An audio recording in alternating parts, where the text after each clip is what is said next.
Imagine standing on the bridge of a ship, 2,000 miles from the nearest coastline. The engine telegraph reads full ahead, but beneath the hull, nothing is turning. The propeller is gone, or damaged beyond function, or locked solid by a mechanical failure that no one on board can fix at sea. The ship is not moving, it is not steering, and the ocean is already deciding what happens next. This is called loss of propulsion, and it is one of the most serious emergencies a crew can face at sea. What happens in the hours and days that follow depends entirely on preparation, training, and decisions made under pressure that most people will never experience. This is exactly what happens, step by step, from the moment the propeller stops to the moment the ship moves again. A ship's propeller fails in several distinct ways. Each one carries its own consequences. The first is blade damage. A propeller blade strikes a submerged object. You see the fracture here from the impact. Seals compromised. A shipping container lost overboard. A semi-submerged wreck. A dense mass of fishing gear. The impact bends or fractures one or more blades. The propeller is now asymmetric. Look at this fracture from the impact. Running it under power creates catastrophic vibration that can damage the shaft. The shaft bearings, the stern tube, and the engine itself.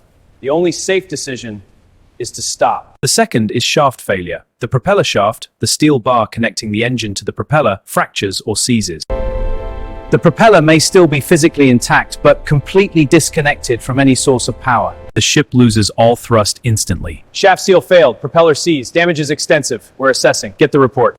The third is seal failure. The stern tube. Visible oil here. This confirms the shaft misalignment.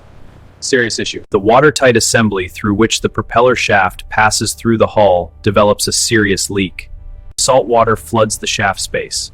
The engineering team faces a choice between running the propeller and flooding the vessel, or stopping the propeller and losing propulsion. The answer is always the same. The fourth, and perhaps most disorienting, is complete propeller loss. The propeller separates from the shaft entirely and sinks. The shaft spins freely.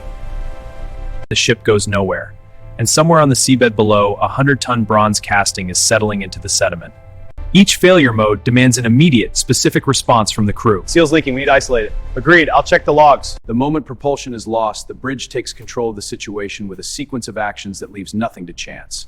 The first priority is safety of the vessel. The officer of the watch assesses the ship's position immediately. Position confirmed, no threats. Is there sea room? Open water with no hazards nearby?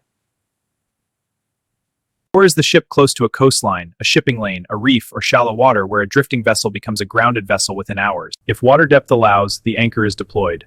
An anchored ship is a controlled ship. It stops the drift. It buys time. It removes the most immediate danger, the vessel moving towards something it cannot avoid. Mayday, Mayday, this is Vessel Pacific Responder. We are adrift. Copy, with assistance on the way. Engine failure confirmed. Coast Guard, this is Vessel Intrepid. We have flooding. Request immediate assistance. The bilge pumps are at capacity. We need to divert power. Pan, mechanical issue. Understood, deploying anchor. Copy, Taupan. Stand by for his system.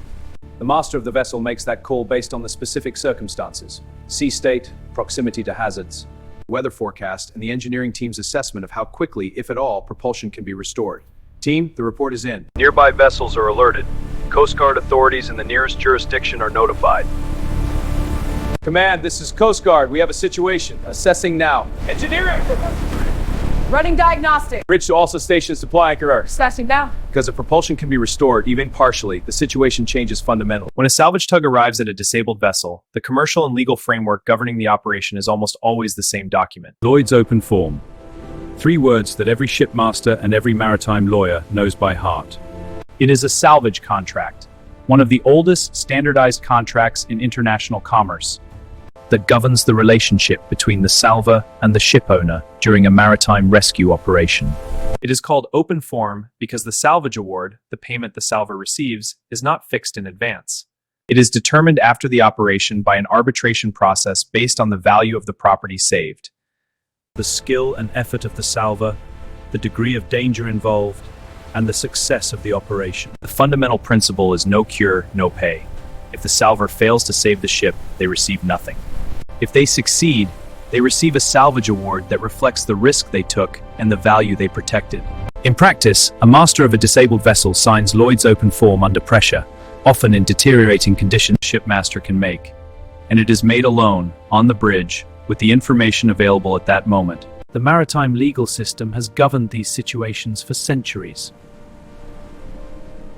And Lloyd's open form remains the instrument through which that governance operates in its most critical moments. A ship without a propeller is not a ship that is finished. It is a ship that is waiting.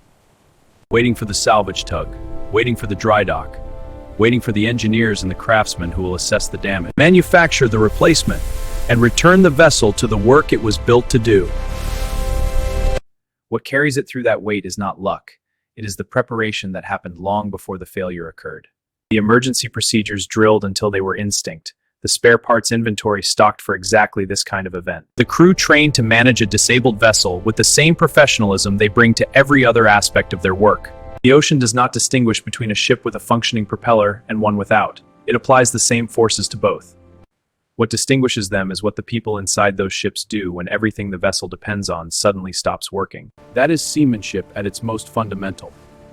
But the discipline and the knowledge to manage one that is not. And for the men and women who do this work every day, that discipline is not exceptional. It is simply who they are. If this video gave you a deeper understanding of what happens when the sea tests a crew at its hardest, subscribe for more real maritime stories.